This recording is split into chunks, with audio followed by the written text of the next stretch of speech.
disampaikan oleh Bapak Ustadz Iqbal dengan tidak mengurangi rasa hormat kepada yang kami persilakan.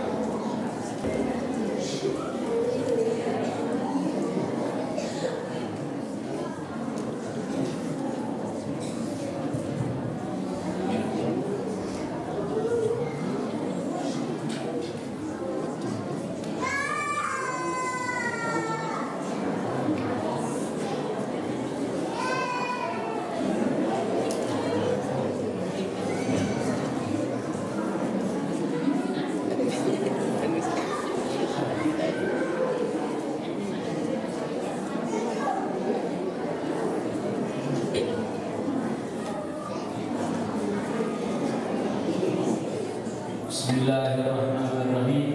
Assalamualaikum warahmatullahi wabarakatuh.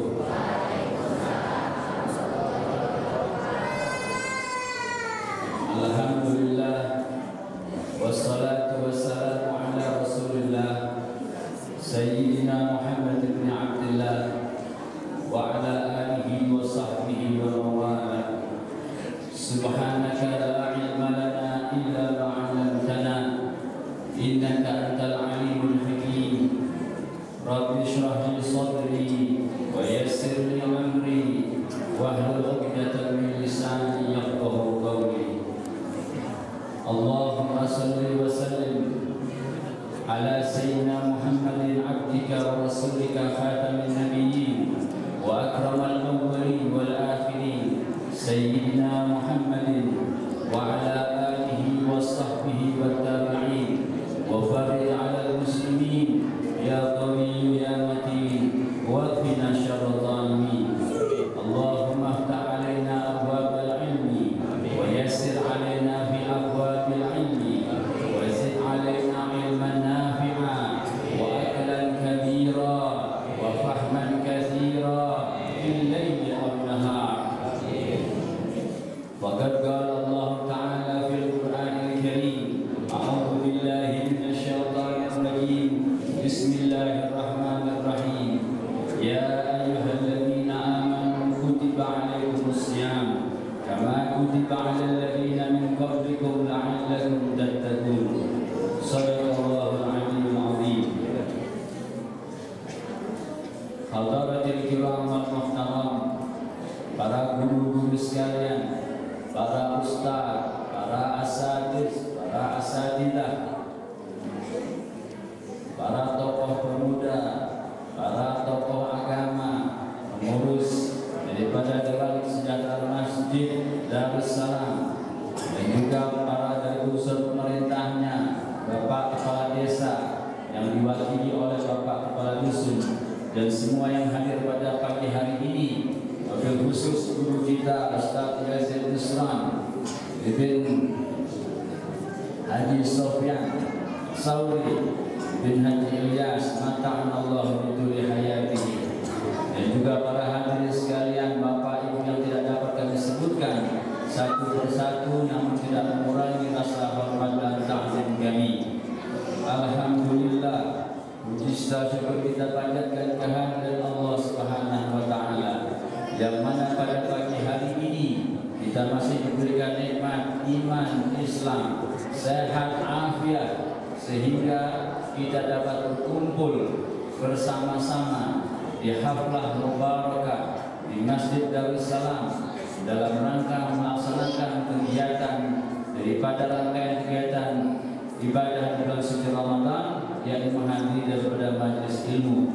Dan mudah-mudahan langkah Bapak Ibu semuanya pada pagi hari ini, yang mungkin tadi Bapak diawali dengan langkahnya dari rumah dengan baca doa, ya seminimalnya Bismillahirrahmanirrahim, Allah la haula wala quwwata illa billah, atau juga yang membaca doa berangkat dari rumahnya dengan aku membaca doa Allahumma inni as'aluka bihaqqi sa'ilina 'alaika wa bihaqqi rajibina ilaika wa bihaqqi mamsyaya hadza ilaika fa inni lam akhruj asharan wala ataran wala sum'atan wala riya'an wala sum'atan bal kharajtu tiqa sahatika wa tiqa wajhika wa tiqa wajhika wa sallallahu alaihi wasallam Muhammad masjidnya dengan melangkahkan kaki kanan terlebih dahulu, kemudian melepas sendalnya dengan kaki kiri, ya, kemudian masuk kaki kanan dengan baca doa nawaitu an a'takifa fi hadzal masjid sunnatan lillahi ta'ala. Kemudian baca Allahumma ftahli abwaaba rahmatik, dan mudah-mudahan kemudian sholat qabliyahnya, sholat subuh berjamaah, membacakan doa dan sampai selesai. Semoga amalan kita pada pagi hari ini diterima oleh Allah Subhanahu wa taala. Amin ya rabbal alamin. Shalawat serta salam tak lupa kita sampaikan kepada junjungan kita baginda Nabi besar Muhammad sallallahu alaihi wasallam. Alhamdulillah, tadinya kami berharap paling tidak Pak Kadus masih tambah sedikit lagi waktu syuruknya, dan tinggal sebentar aja. Alhamdulillah pada pagi hari ini kami bagian tugas untuk acara pembukaan. Jadi kalau pembukaan di situ nggak ada ditulis temanya, gitu ya. Jadi kita lihat lagi di sini ada tulisan bulan suci Ramadan sebagai sarana peningkatan kualitas daripada ibadah kita. Jadi sedikit saja kami ingin menyampaikan salah satu makalah di dalam kitab Nasaihul Ibad yang disyarah daripada Imam Ibnu Hajar Al-Asqalani, yang disyarahkan oleh Syekh Muhammad bin Umar Al-Jawi Al-Bantani, di mana dalam kitab Nasaihul Ibad terdapat makalah. Daripada makalah-makalah ini terdapat hal yang menyangkut daripada 3 perkara. Dikatakan daripada Anil Hasan Al-Basri radhiyallahu anhu, dikatakan oleh Imam Hasan Al-Basri bahwasanya man la adaba lahu la ilma lah, wa man la sabra lahu la dina lah, wa man la wara'a lahu la zulfa lah. Dikatakan oleh Al-Imam Hasan Al-Basri bahwasanya menyangkut 3 perkara ini, yakni yang pertama daripada man la adaba lahu la ilma lah, barang siapa orang yang tidak mempunyai adab, yang tidak mempunyai sopan santun, yang tidak mempunyai budi pekerti, la ilma lah, maka orang tersebut biasanya cenderung dianggap orang yang tidak berilmu. Kemudian wa man la sabra lahu, dan barang siapa yang tidak ada rasa sabar di dalam dirinya itu, la dinalah, maka orang tersebut dianggap tidak mempunyai agama. Dan yang terakhir, wa man la wara'a lahu la zulfalah, barang siapa orang yang tidak ada sifat wara' la zulfalah, maka dia tidak mempunyai kedudukan, maqam atau martabat di mata Allah Subhanahu wa taala. Dan perlu kami sampaikan bahwasanya Al-Imam Hasan Al-Basri ini adalah salah satu ulama yang kibar atau ulama yang besar di masa tabi'in, yang mana beliau lahir di tahun 21 Hijriah, kemudian meninggalnya di tahun 110 Hijriah. Jadi kurang lebih Al-Imam Hasan Al-Basri ini hidup selama 89 tahun. Beliau lahir daripada seorang ayah yang bernama Yasar. Yasar ini adalah seorang budak daripada yang bernama Zaid bin Sabit radhiyallahu anhu. Yakni sahabat Nabi Zaid bin Sabit mempunyai budak bernama Yasar, yakni bapak daripada Al-Imam Al-Hasan Al-Basri. Kemudian ibu daripada Imam Hasan Basri ini bernama Khairah. Khairah ini ibu dari Hasan Al-Basri. Beliau ini adalah berkhidmat atau membantu daripada Ummu Salamah, yang Ummul Mukminin, salah satu daripada istri baginda Nabi besar Muhammad sallallahu alaihi wasallam. Allahumma shalli wa sallim. Jadi Imam Hasan Al-Basri ini waktu dia lahir, yang memberikan nama juga daripada ibunya Khairah menanyakan kepada Ummu Salamah. Jadi yang memberikan nama daripada Al-Hasan Al-Basri adalah Ummu Salamah yang bernama Al-Hasan. Dan di waktu kecil, waktu lahir juga beliau didoakan oleh daripada Sayyidina Umar bin Khattab. Jadi beliau ini lahir setelah Nabi wafat. Jadi kalau Nabi SAW meninggal di tahun 11 Hijriah. Kalau Imam Hasan Basri jadi hidup, beliau lahir di zamannya sahabat. Dan beliau hidup terus sampai dengan 110 Hijriah, maka hidupnya di zaman tabi'in. Setelah zaman sahabat dan tabi'in, terus pada tabi'in. Jadi beliau ini adalah salah satu ulama besar. Kalau dan lahirnya beliau di Madinah, ya, dinamakan dengan Al-Basri karena dinisbatkan dengan kota dia tinggal.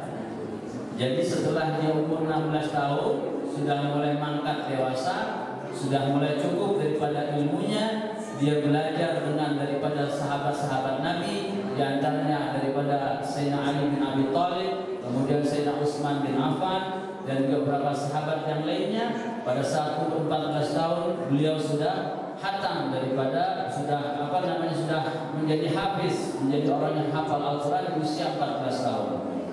Masya Allah, ya. Kemudian di usia 16 tahun sudah mulai banyak menuntut ilmu, belajar ilmu dengan didikan daripada ibunya. Kemudian beliau berangkat menuju kota Basrah. Di mana kota Basrah itu, ya? Ya, betul. Kota Basrah adanya di Irak. Kalau kita tahunya Irak itu ibu kotanya Baghdad. Tapi dulu berkumpulnya para ulama sufi itu di kota Basrah. Ya. Jadi Al-Imam Al-Hasan Al-Basri mulai berangkat ke kota Basrah. Makanya disebut dia sampai meninggal di kota Basrah di tahun 110 Hijriah di awal bulan Rajab, pada malam Jumat. Kemudian maka dinisbatkan, kalau kita tahu, Imam Hasan Al-Basri karena dia meninggalnya di kota Basrah. Jadi kalau di sini misalkan sampai kita hidup, misalkan kita meninggal Al-Siwala, jadi pakai Al-Siwali ini mungkin, ya. Jadi nama orang Muhammad Al-Maki karena dinisbatkan dengan daripada kotanya tempat dia tinggal. Jadi Muhammad yang tinggal di kota Makkah. Masya Allah. Jadi kembali lagi daripada ulama tabi'in besar. Kalau kita sering mendengar daripada riwayat hadis dan sebagainya daripada Al-Imam Hasan Al-Basri, inilah yang kami sampaikan sekilas daripada Imam Hasan Al-Basri. Ya. Dia hidup di zaman sahabat sampai dia meninggal zaman tabi'in, dan termasuk daripada ulama tabi'in atau ulama besar di kalangan tabi'in. Sampai juga di suatu saat Anas bin Malik yang berkhidmat kepada Rasul SAW, datang orang menanyakan mengenai hadis ini dan lain sebagainya. Dia kata, aku khawatir diriku sudah mulai lupa, maka sebaiknya kau tanyakan daripada Al-Imam Hasan Al-Basri. Jadi bagaimana cara bertemu dengan Al-Imam Hasan Al-Basri? Jadi datanglah ke kota Basrah, datang ke Masjid Jami' di Al-Basrah, kau cari orang yang paling cakap perawakannya, yang paling ganteng, dan yang paling alim dialah yang benar daripada Al-Imam Hasan Al-Basri. Masya Allah. Jadi mudah-mudahan hari ini, pagi ini banyak anak-anak kita yang hadir di haflah mubarakah. Ya. Mudah-mudahan mereka semuanya menjadi mujahidah Islam, orang yang diberikan ilmu yang manfaat sehingga bisa meneruskan perjuangan daripada orang-orang tua kita terdahulu. Amin ya rabbal alamin.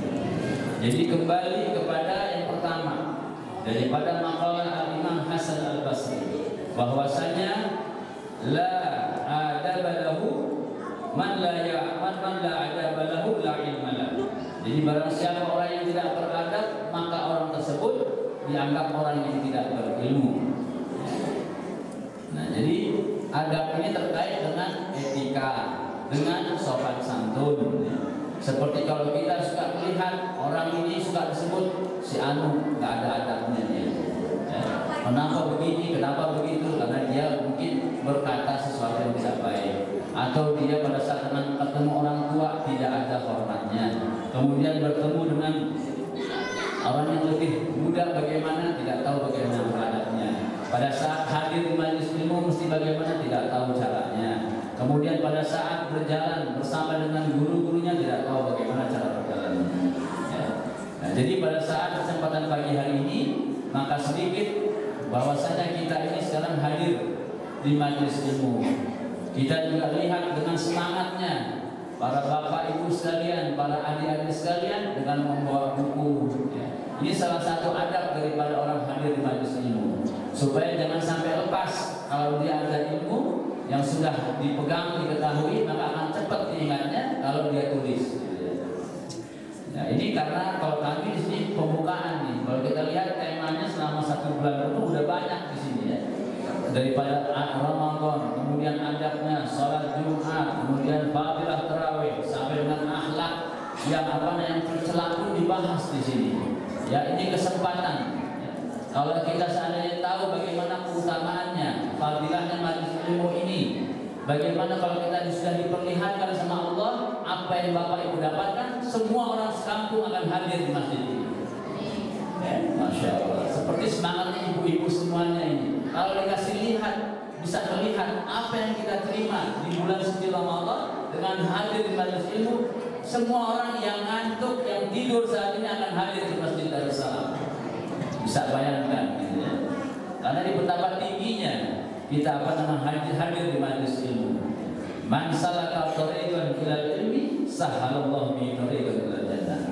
Jadi orang yang berjalan, tadi Bapak Ibu di waktu 8 berjalan kaki, ya, menuju majelis ilmu sekarang ini. Ya, insya Allah nanti langkah kita ke surga diberikan kemudahan oleh Allah Subhanahu Wa Taala. Amin ya rabbal alamin. Jadi dari macam-macam adab ini sudah banyak yang disampaikan. Nanti sudah ada di dalam daripada rangkaian ini, rangkaian acara selama 1 bulan penuh. Karena di sini ada bapak dan ada ibu-ibunya juga. Jadi kami ingin menyampaikan salah satu adab yang disampaikan oleh Nabi pada saat kita memasuki pasar. Nah, di sini kami lihat kayaknya nggak ada. Nah, saya bingung, banyak banget sudah ada di sini. Baru lihat tadi pagi jadwalnya, ternyata ada materinya ya. Kalau pembukaan nggak ada materinya. Jadi sekilas kami ingin sampaikan daripada tadi yang disampaikan oleh Al-Imam Hasan Basri. Di antara adab-adab ini sudah banyak. Ada masuk majelis ilmu, kita sudah tahu. Masuk masjid bagaimana, adabnya berwudu bagaimana, setelah wudu bagaimana ya. Termasuk nanti waktu Bapak Ibu keluar daripada masjid ini tetap pakai kaki kanan sendalnya, keluarnya dengan kaki kiri ya, daripada masjid ini.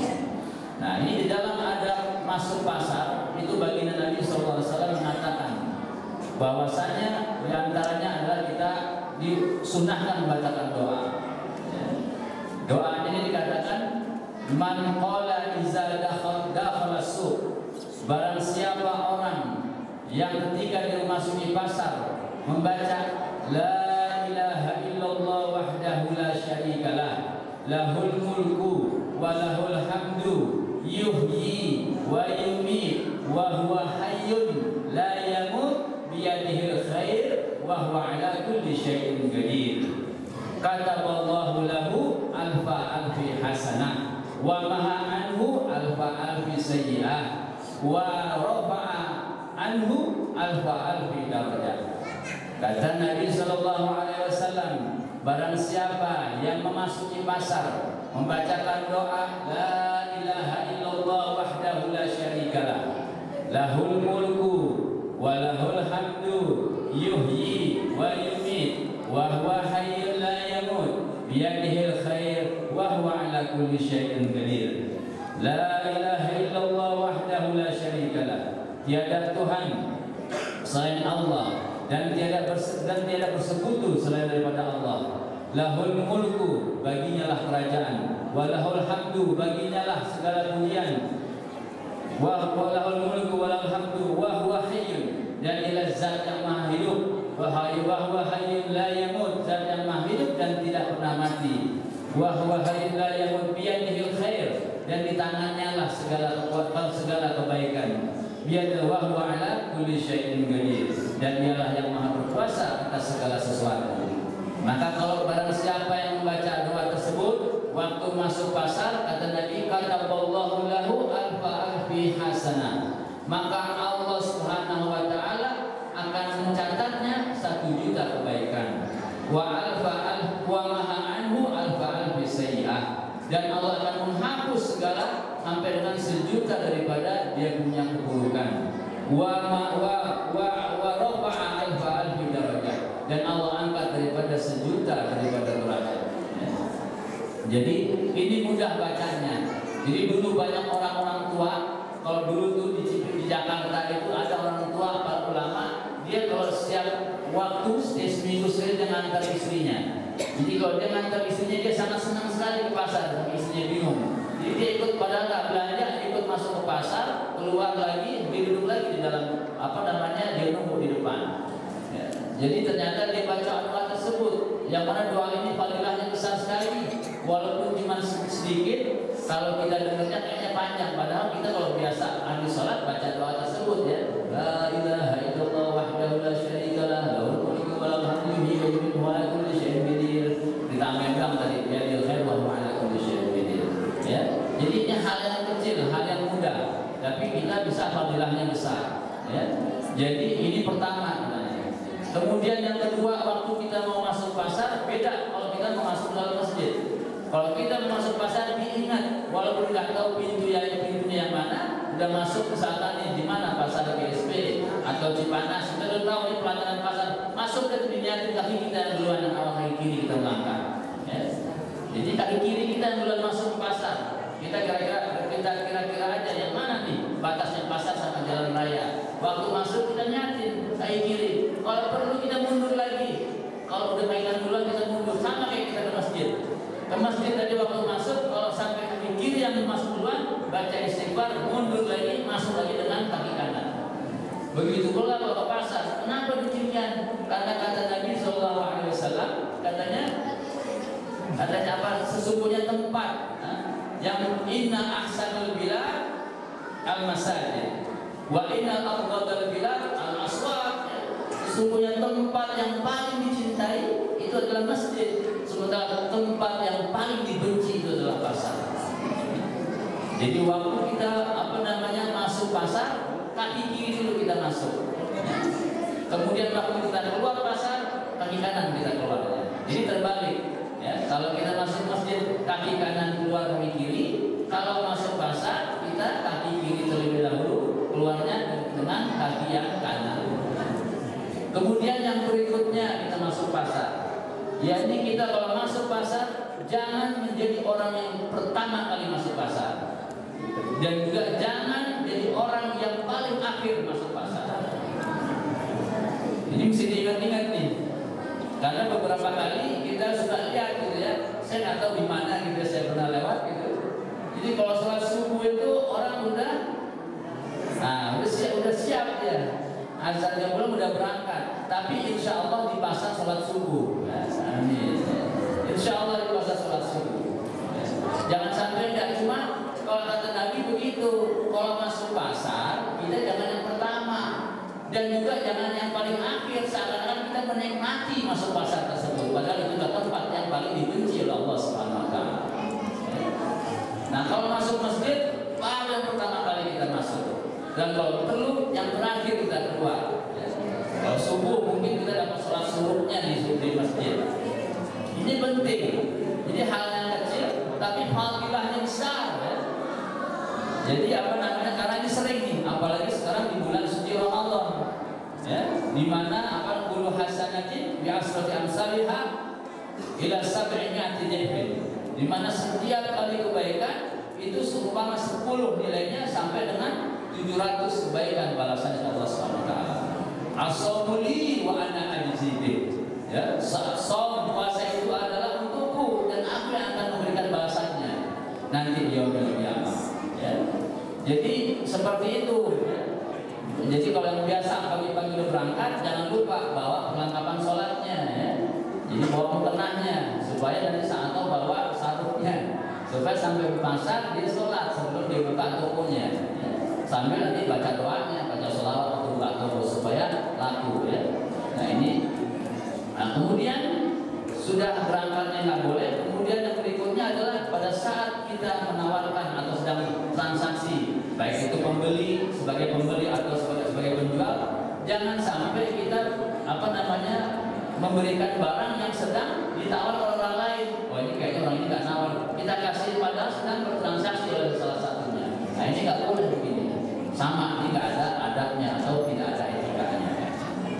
Nah ini penting.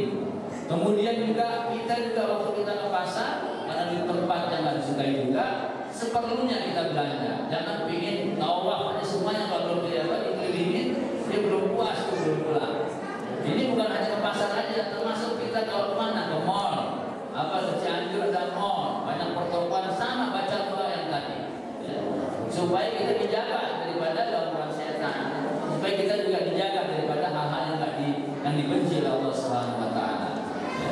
Jadi seperlunya kita mau berangkat, kita udah siap nih ibu-ibu. Jadi kira-kira apa yang mau dibeli, daging apa dan lain sebagainya, ya. Kemudian pada saat kita di pasar tersebut, jangan sampai kita mengundang daripada maksiat. Cara kita berpakaian atau mata kita kemana-mana dengan wanita yang ajnabiyah, atau wanita yang bukan muhrimnya, atau sebaliknya wanita dengan laki-laki yang bukan muhrimnya, dia lama pandang mata dan lain sebagainya. Ya, ini berbahaya. Ya, jadi ini diingatkan oleh Nabi daripada adat-adat waktu kita masuk ke dalam pasar. Gitu.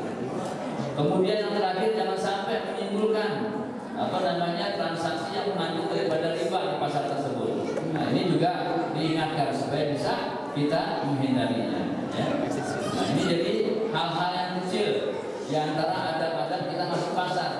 Jadi perlu diingat-ingat karena kita prihatin juga ya kalau orang lihat sebagian orang ditakdirkan Allah dia berjalan ke masjid, kemudian sebagian lain dia berangkat ke pasar. Bukan katanya udah kita ini punya pasar.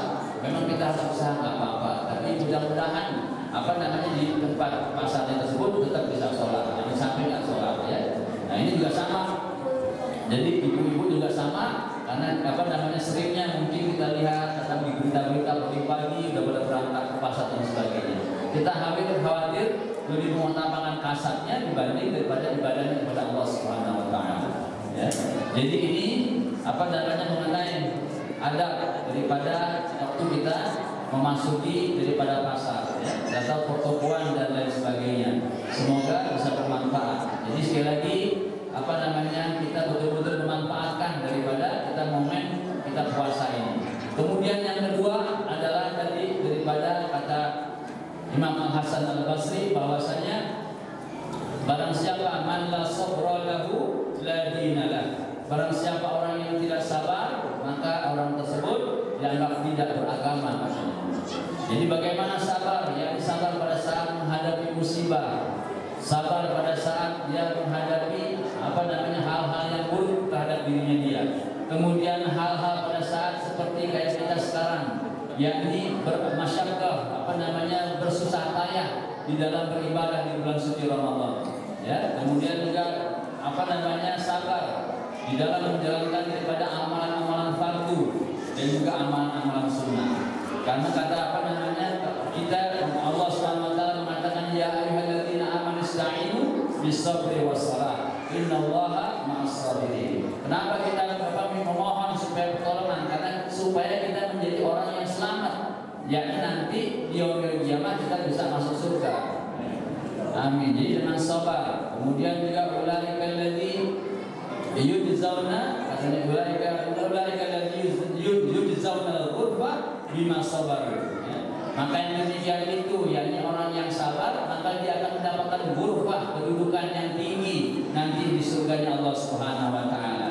Ya, yang kemudian wa yulaqauna fihi tahiyatan wa salama. Maka nanti waktu masuk surga itu, maka malaikat akan menyambut dengan tahiyat, dengan penghormatan wa salama, dan juga dengan salam. Siapa yang enggak ingin begini?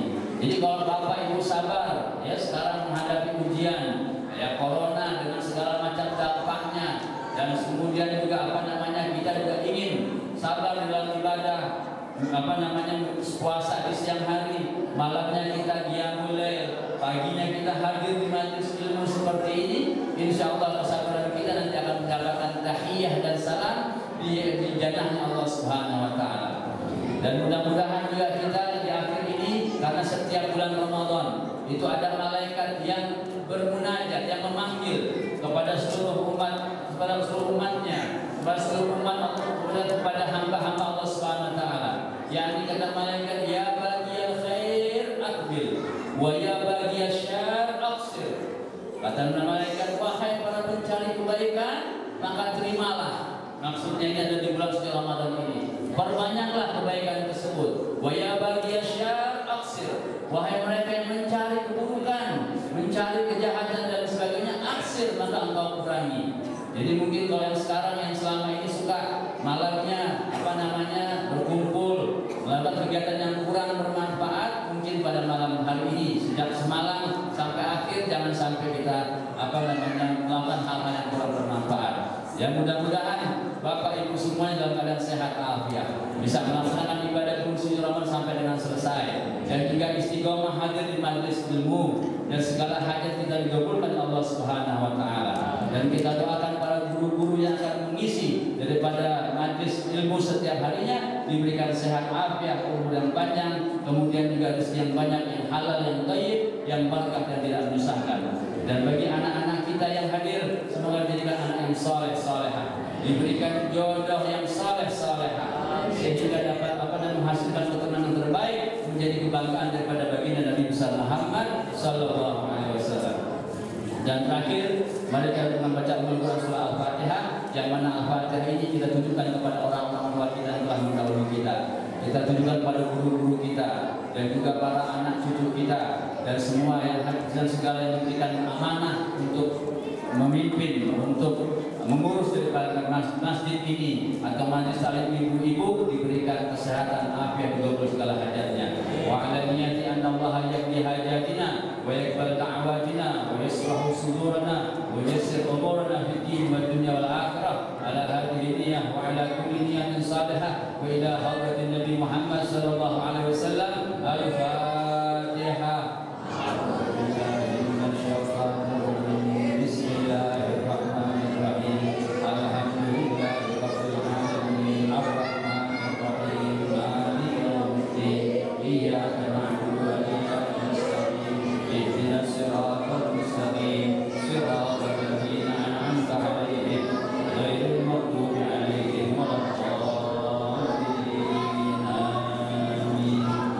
Sama-sama kita baca La ilaha illallah.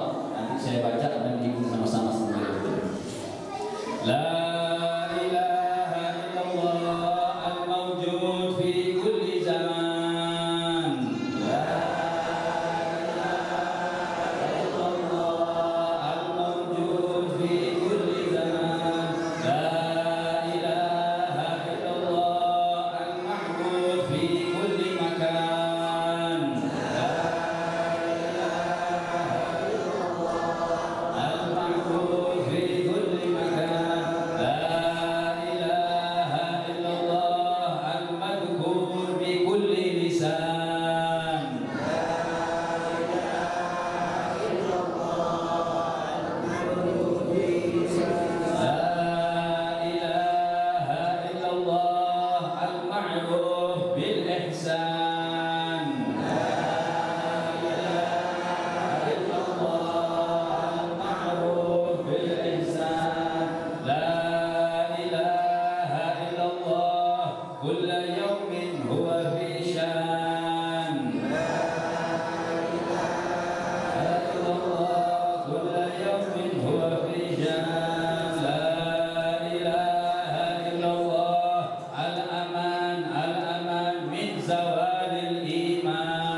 Wa